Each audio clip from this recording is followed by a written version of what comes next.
This is Tim Bryce with my column titled, How About a Little Patriotism for the 4th? I've always enjoyed the charm of a local Independence Day parade. In my old hometown of Wyoming, Ohio, a suburb of Cincinnati, the streets would come alive in the morning with the sounds of fire truck sirens, the high school marching band, and numerous neighborhoods dressed in red, white, and blue and marching in the parade. Local politicians would ride in the parade and wave to the crowd. A friend of mine used to live at the start of the parade route and would have coffee and donuts available for the fire and police departments as well as parade organizers. People lined the streets, waved flags, and had a great time. Some of the neighbors along the parade route would roast hot dogs. It wasn't about politics, it was simply a great way for the community to pull together in honor of the country. I am pleased to say they continue this tradition to this day.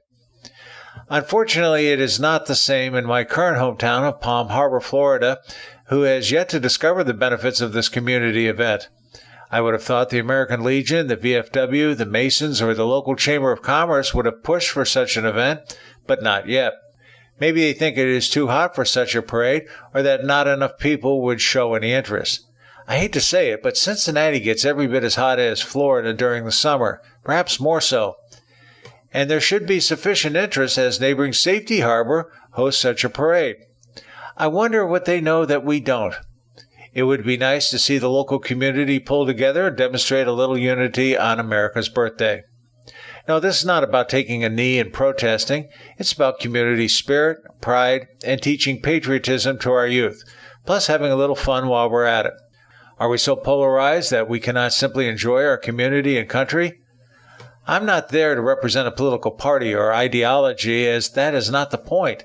Instead, I attend such functions as a proud American. As we all know, the Declaration of Independence was signed on Thursday, July 4th, 1776 in Philadelphia. A copy was then taken by courier to General Washington, who was currently stationed in New York City with his troops preparing to engage the British. It took some time for the document to reach Washington as it was delivered by horse rider, not by text messaging, email, or Morse code for that matter. Consequently, Washington received it 2 days later on Saturday, July 6, along with a letter from John Hancock as President of the Continental Congress. After studying the document, Washington ordered his troops to assemble in Lower Manhattan on Tuesday, July 9th at 6 p.m., where Washington's officers read the Declaration to all his troops. Local citizens were allowed to attend as well. For the general, the document was very timely as it provided the rationale for breaking away from Britain and creating a new nation, thereby motivating his troops. The words in the Declaration were so inspirational, New Yorkers raced down Broadway, where they toppled and decapitated a statue of King George III. This was later melted down and used for ammunition against the British. It must have been quite a sight. Since then, America has celebrated the 4th of July as an important event in our history. I do not believe the Founding Fathers would be overly impressed by some of today's hometown parades, but I'm sure they would appreciate the love and affection we still hold for our country. Happy Independence Day. Friends, keep the faith. This is Tim Bryce in Palm Harbor, Florida. Follow me on the internet at timbryce.com.